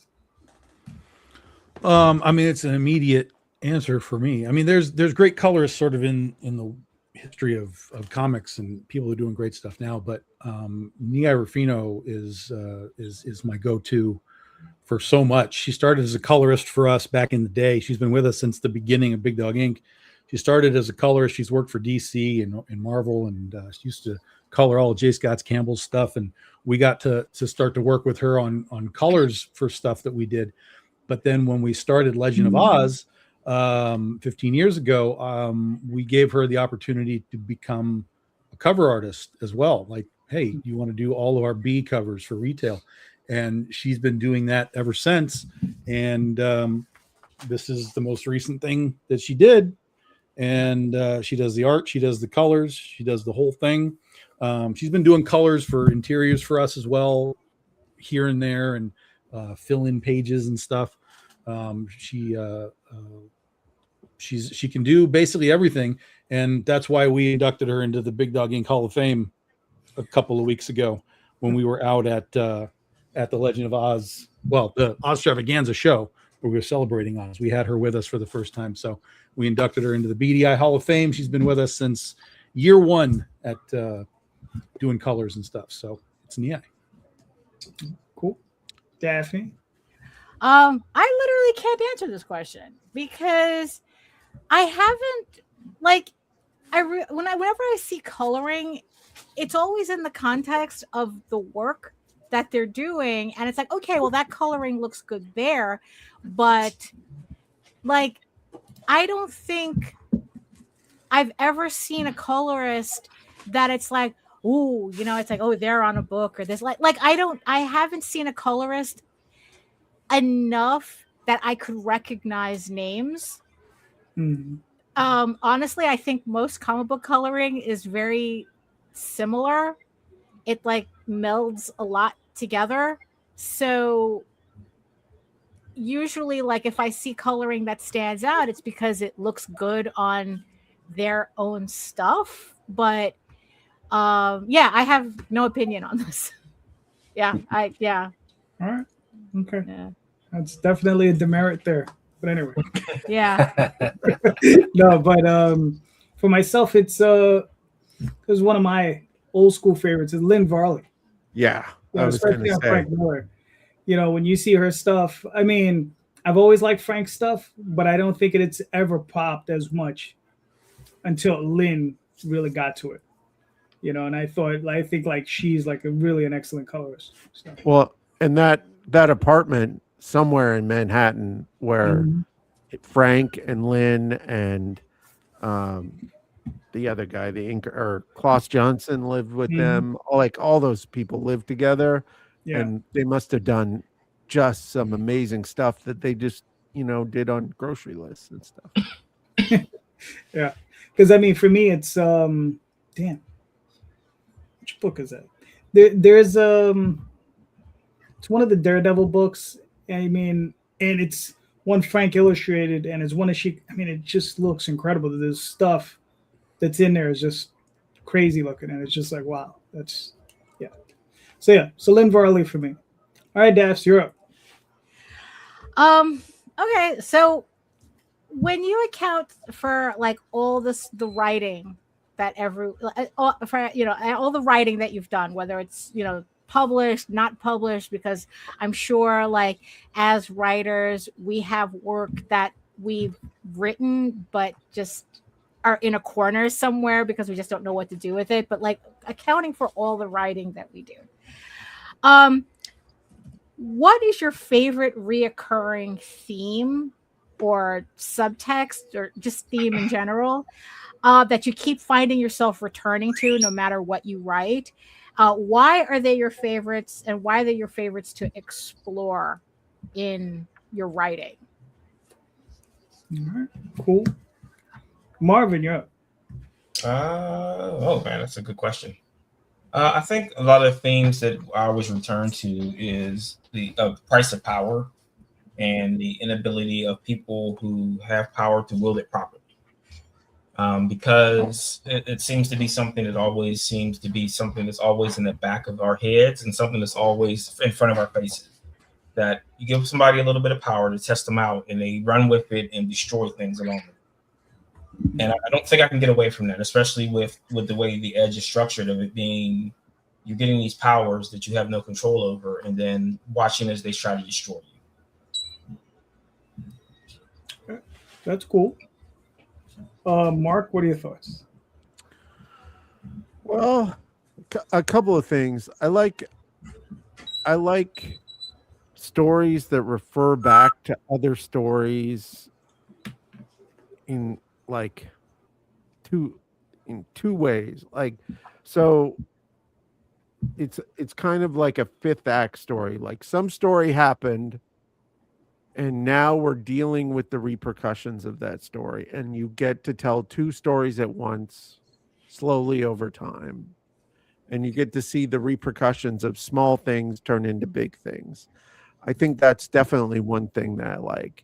And then and this is totally like self-serving, but I love that all my comic books all take place in the same universe. All the novels I write take place in the same universe. Different universes between those two, but I love when you read in a story like that and you get that little hint, like you're like, oh, and you get that idea that everything's connected, because then you're looking for those connections. And I think that as a theme, that's a relevant thing, in the same way that, like, we all had that moment where we're reading through like our second or third Stephen King book and you're like, wait a minute, these are all the same story. Like, they're all the same universe. And you're like, then how does this connect to this? And it reinforces the idea of connections to me. Okay, that's cool. Frank, what are your thoughts? For me, a theme that I always end up landing on in some way, shape, or form, and it's probably likely just due to my punk rock kid roots, just kind of never leaving me, but it's very much just a buck the system, damn the man. I like seeing someone oppose corrupt structures in some way, shape, or form. That's just something that I have always kind of leaned back into. Even like I referenced, playing D&D. I've played D&D for years. I'm a forever DM, so I've done a lot of writing in that space. So even if it's not like upfront and obvious, it could take place in a high fantasy world, but I'm always having some element of that in there. Yeah. All right. Cool. Tom? I don't understand themes. I get it when people talk about it, but I don't write with any sort of consciousness about anything you guys just talked about. Now, when I can look back and I can read my stuff and be like, oh, this is about friendship, and this is about this, and this is about this, and so on. But it was never written like consciously, I'm going to write about this thing, this idea. It's always just, what is the story? What does the story require to be good? What does the story require for the characters to interact properly? What does the story require to have, drama or whatever? But I don't really have, I don't consciously have written themes into my work. So anybody that finds something, you're finding something that was just organically sort of put into the story, versus like, this is where I'm going to talk about X, Y, and Z. Let me clarify that. Yeah. So when you look back on everything that you've written, is there, because a lot of themes are not like we're not, a lot of writers don't just sit down and go, oh, I'm going to write a story about friendship today. It's like, there's something that, when you look at all your stories, like what is a theme that ends up repeating that either you're like, oh, I like, it seems like I like writing about this certain thing that maybe, it wasn't conscious, but it keeps reoccurring in your stories. I'm looking at all the books I wrote and I'm comparing notes. And I don't think that there's anything I look at Critter and then I look at Oz and I look at Penny for Your Soul, and they're so vastly different in what they are. Critter is science fiction and parallel universes and spandex, and then Legend of Oz is a steampunk western. Penny for Your Soul is about the end of days if it happened in Las Vegas. Everything is so vastly different that I don't know that there's some minor princesses versus zombies. Everything is just so different. I don't know that anything that I do carries over in any sort of hard way, to be perfectly honest. Everything sort of seems to sit in its own pocket of, need for that story to progress and go. But I wouldn't say that, the friendship theme that exists in Oz, but that's not because I made it. That's because L. Frank Baum made that. So it exists within Baum's sort of foundations of friendship and home and et cetera, et cetera. But those things don't really exist in Critter. They don't exist in Penny for Your Soul. They don't exist in Scheherazade. So I don't know. I think I'm just sort of, again, I think everything for me is just sort of what's the need. But because everything I write is so different, like somebody, I don't know, was it Mark who said everything's in the same universe, or was that Frank? If everything's in the same universe, I can see where you can kind of watch things sort of rotate through and come back around. But everything that I do is in their own pockets. And so each one kind of has its own pocket elements that really don't flow back. So I don't see it. So if anyone reads my stuff and you tell me I'm wrong, I'm willing to listen. This is a critique I'm willing to listen to. But post it to Goodreads. Yeah. Put it on Goodreads so I can read it and everybody else can read it. Tell me what you have found in my books that maybe answers Daphne's question, because I think everything sort of is just a little too separate from each other. Someone's going to discover some weird thing, like all of your female characters have white shoes or something. Yeah. Or maybe they'll find out he's like Quentin Tarantino. He just has a lot of foot fetish. Let me see. For myself, I would say it's probably two of them. There's redemption is a big thing for me. And it's the lost soul trying to find their way back to good, right? So it's that sort of thing, right? So it's that person who's done wrong and just really messed up and they're trying to do better, right? And not even do better. They're trying to make up for what they did, So it's not even a thing about like, oh, I'm just going to try to do better. Because no, they're actively seeking to right that wrong that they did. So that's one of them. The other one is, that the small guy can make a difference. That the singular person, no matter how minor they might be, can make a difference in a story. And whether that story is their own or somebody else's or a grander thing, that they can make a difference. So those are the two themes I typically run along. So. Right. So Daphne, answer your own question. It's friendship. No, right? No. But in serious, sexy friendship. Sexy friendship. Yeah, definitely. How I guess the theme that I like to revisit is how we're the sum of the people around us, and that success is a team effort. Because I really abhor the whole chosen one trope, and this is kind of like my way of poking at it, that it's like, okay, it's like, yeah, you're the main character, but you can't accomplish what you need to do without the right people around you. So kind of like Mission Impossible. Right? or Ocean's 11, I guess.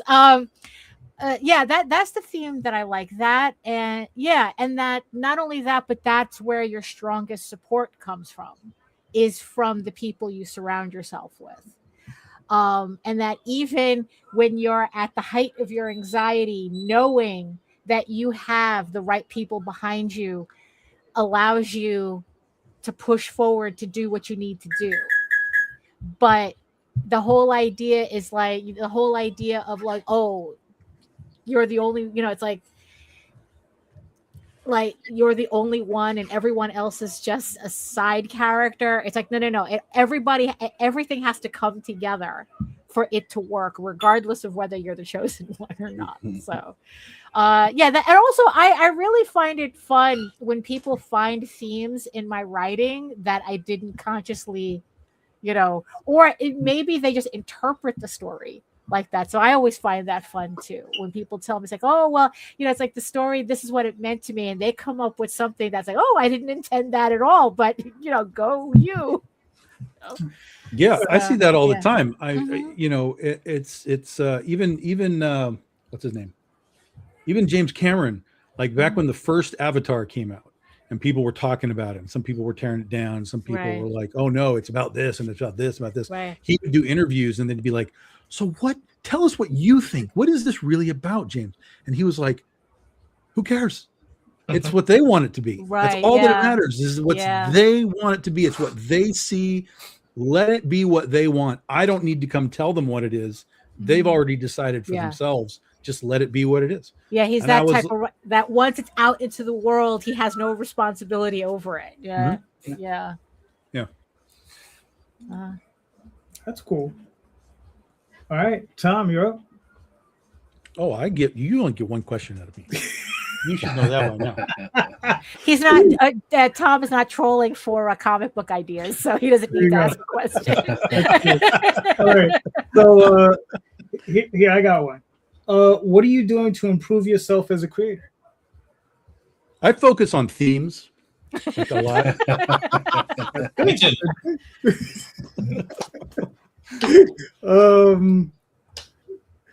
Oh, Mark went to go search. I'm trying to find something. I got these new notebooks that have they're thumbnailing notebooks. So the better I thumbnail, the better the book is for the artist. The better they understand, the better we can have a discussion about what's going on. So I'm always trying to improve my thumbnailing. And then I'm always trying to look through the pile of stuff that we all have to find bits that I can steal and use in my comics, because everybody's those things that resonate with you will resonate with other people, and I'm all about influence and all that crazy stuff. So I think that those two things improve me as much as possible, and listening to the people who come to my table at cons and things like that and tell me what they like and what they don't like helps me always become a better creator. All right, cool. Frank, what are your thoughts? Yeah, a lot like Tom was talking about early on with like getting into like putting himself in a position to learn more about like the production side and the directing side and all of that stuff. I also like to really put myself in those positions to learn something to take on to the next thing and the next thing, and just constantly stack those skill sets. Also, I actively seek out feedback as well. I'm the guy that will send my book to a reviewer that's known for tearing things apart and going, hey, please do me the service of laying it on me. Tell me all the things that you like, dislike, whatever. The only thing I ever ask of anybody is just try and make it constructive. Say what you got to say. You can have your opinion. That's fine. But, if you're being a douche just for the sake of being a douche, what am I supposed to take out of that as a creator? I'm always willing to be wrong and to pivot and to grow and do better on the next one. All right, cool. Marvin, what are your thoughts? More research on mostly dialogue. Trying to punch up dialogue more. I don't like dialogue a lot. I don't like standing still talking. I never liked that idea, but I find the need for it in some later scripts that I'm doing. The dialogue has to be a little bit more standing around talking, which I don't want to do. But if people are asking for it, they want more explanation, then sometimes That's fair. So, Tom, are you standing with your answer? I want to talk to Marvin about that a little bit, because when you say research, are you researching dialogue, researching speech patterns, or are you researching visual cues for it?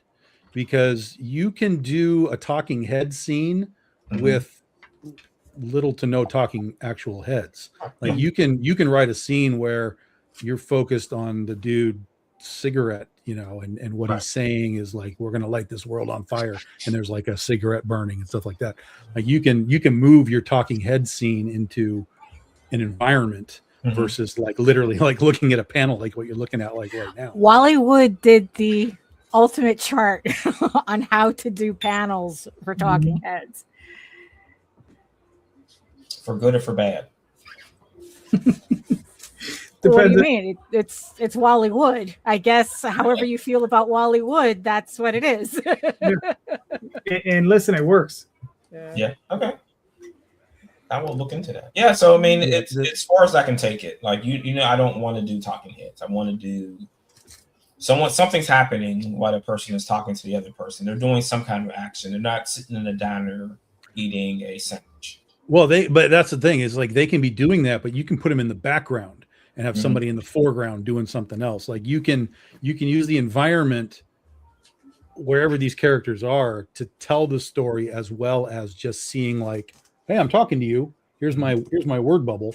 Right. There's visual ways to do that kind of stuff. And to me, that's the fun of sort of leveling up your writing is using the environment, the art, and the words at the same time. Because this is comics. So, you want to show more than you're telling. Right. To me, you don't need to sit there and have somebody describe, and there's 3 pieces of art on the wall. No, it's just there. It's like, that's it. It's just there. And we're going to have somebody saying whatever he says.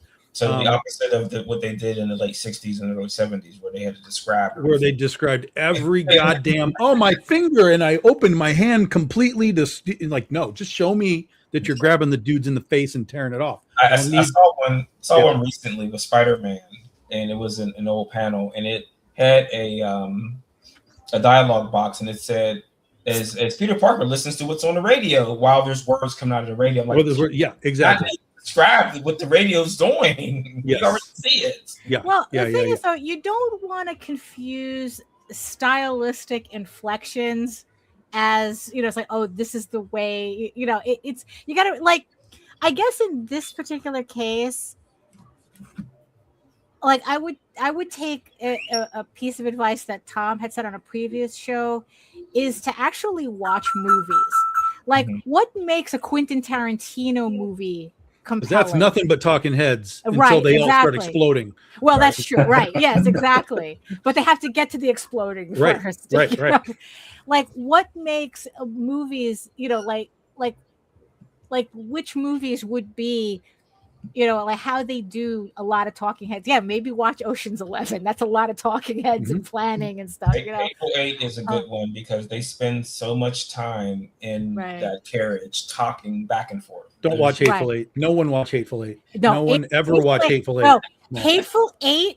When Netflix did the special edition, where they broke it up into 45-minute increments, I loved that movie. I really didn't like it in the theater watching it straight, but watching it, You needed it as a series as opposed I to a needed movie. it as episodes, and I love that movie now because of that. Look, it's all presentation, right? It's all about presentation. Don't watch Hateful Eight. No one watches Watch it. it. Don't watch Hateful Eight. I'll use this as an For example. Marvin, he needs to Yeah, watch yeah, yeah, Hateful yeah. Eight. Because Hateful Eight is a lot wild of amounts dialogue. of talking heads, like Yes, wild, exactly. and then at the end they all explode. So Yes, they all that's it. So yeah, so I always have loved dialogue. I've loved trying to blend the dialogue with what's happening in unique ways. And the idea of transitions, like using visuals and words to like transition from like the page turn, like wherever you end on this panel, and then you're turning the page into a new panel, like some kind of a transition, assuming you're in a new scene, some sort of a transition to like take me from the bar, out to the parking lot and whatever. And I like using words to kind of move my reader through the space. And transition was something that I had never even thought about or considered until I read a Jim Valentino article about it. Or it was an article with Jim Valentino, but he discussed how he saw like there was like this wild lack of like transitional storytelling. And in my brain, I was like, that's me. So I have to fix that. Thank you, Jim. I appreciate that. So that's what I try and do is I try and really kind of punch up the value of what someone's reading to make sure it's really integrated with, the visual. So I'm not telling them, meanwhile, in the parking lot with the 3 cars, Spider-Man jumps in. Like, no, we can eliminate all of that heavy duty captioning and stuff and just, have a smoother organic storytelling. Well, and the best that comics is when you're doing more than one story at once, when the visuals are one story, the words are a different story, if possible. And if you can get captions or sound effects to tell a slightly different story, the best books are, for me, are those ones where, like, there is so much good stuff in Alan Moore's Swamp Thing in the late 80s that is Swamp Thing and Abigail standing around in a swamp. But it's story, it moves on, it reacts to what's going on. And I think that those transitions that Tom talked about are super important, especially that page turn is a thing that isn't in any other media that we have, and we should be exploiting that as much as possible, because that page turn to the big reveal is such a great thing. And when I lay my books out on my table to have people come up to them at con,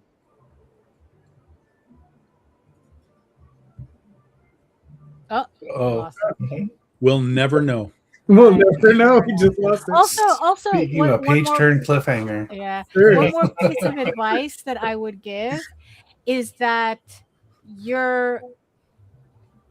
I'm back. the way you lay out that scene, you should be able to, the reader should be able, or at least you should be able to get a gist of what's happening in that scene, even if it's just talking heads, Well, without Daphne, the dialogue.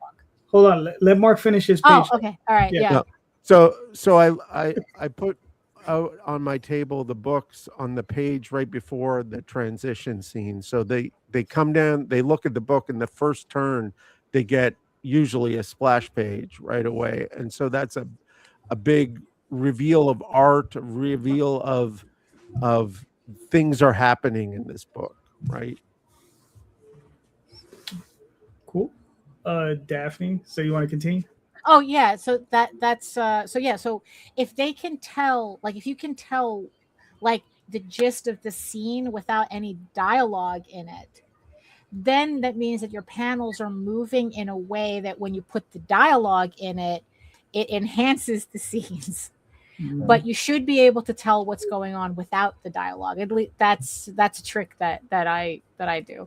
But in terms of the question, though, the thing that I've been doing a lot recently to improve, well, I mean, for artwork, it's always a constant. It's doing the artwork, it's looking at other people's artwork, it's studying other people's artwork.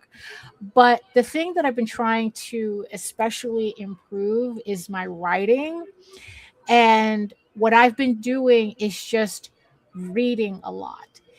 And you know, and especially like these last couple of books that I've read, which were horror novels, you know, it just shows me like a lot of interesting ways to tell a story, that it's getting to the point where I can kind of like begin to see what makes good writing and what makes bad writing, or at least not effective writing.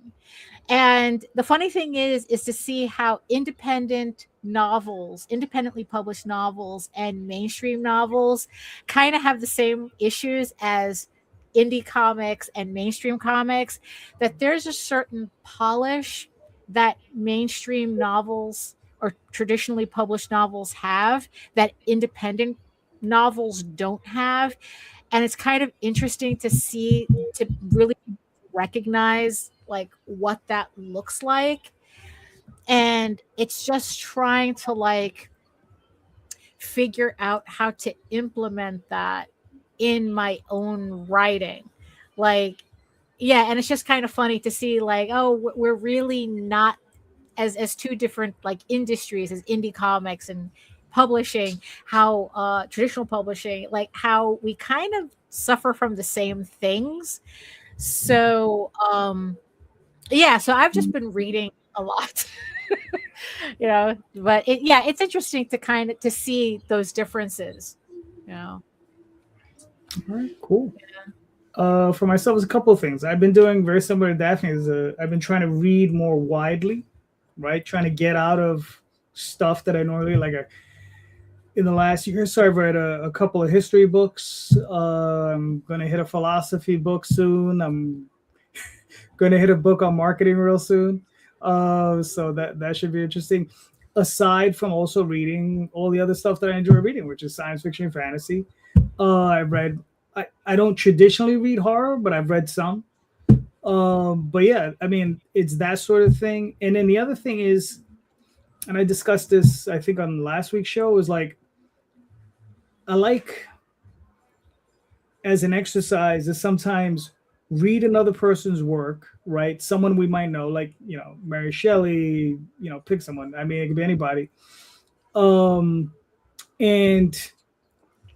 try to write something in that style, you know? So I try to mimic that style. Not what they've written, but just in that style and that voice. You know, that's the sort of thing I try to do. And it can be a little tricky. You know, it could be very tricky when you're trying to do that sort of thing and not come off as like just aping them entirely, you know? So that's the tough part. And it's mostly just like as an exercise. And then usually when I do it, like sometimes I've done it in Oswald and I'll strip it out afterwards. Like I'll keep the story structure, but I'll just strip out that stuff. And I'll just like, okay, well, that wasn't meant for that, but now just move that to the side. So yeah, so sometimes I'll do things like that. So yeah, that's what I've been doing. But everyone, we've made it to the 2-hour mark. Thank you so much. It's been awesome. And let's start with Mark. Mark, where can we find you? I mean, I'm sorry, Frank. Where can we find you and your work, sir? Yeah, absolutely. Pigmacast.com, that has everything that I have going on. Aside from comic books, I have my fingers into a bunch of other things. That's all there as well. Also, Kickstarter, Search for Hellstones, that's launching July 1st. All right, cool. Mark, where can we find you and your work, sir? You can find all my stuff at plaguedoctorpress.com, as well as the Kickstarter for Spirit number 4, Mothman Needs Us. Cool. Marvin. TheEdgeComic.com, comicsbird.com. All the socials are there. And right now on Kickstarter for the next 32 days with Volume 3, God's Thunder. All right, cool. Tom. BigDogInc.com. Get your books. We're fulfilling a whole bunch of Oz stuff over the next couple of weeks, and then that'll be done. And then I'll be off to San Diego Comic-Con. I'll be at the Antarctic Press booth for the bulk of the time I'm there. And I'm going to be at the Dren Publications booth doing a signing for them as well. And then we'll be back with the next Oz segment in August. Very good. Daphne.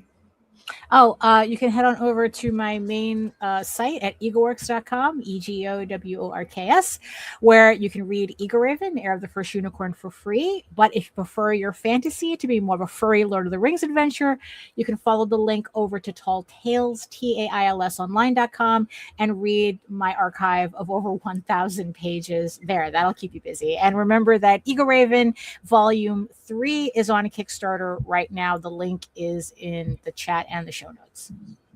All right, cool. You can find me on Facebook, Instagram, Twitter, all those different places. Next Sunday back here, with various guests, Tom and a few other people. That'll be cool. There you go. Dren Publications, Mr. Burks. That's the book I wrote for them. There you go. And just remember, everybody, please check out the show notes, because in the show notes are the links to all of these creators' works. And believe me when I say these creators, all impassioned creators, all doing great work. So please click on those links, buy those books. These creators deserve and need your support. All right. So go check them out, and go buy some coffee and some hot sauce, because Marvin loves that stuff, right, Marvin? And leave a review on Goodreads. There you go. So just remember, everybody, read more about our in 3 hours. Have a good night. Thank you. Ciao. Ciao.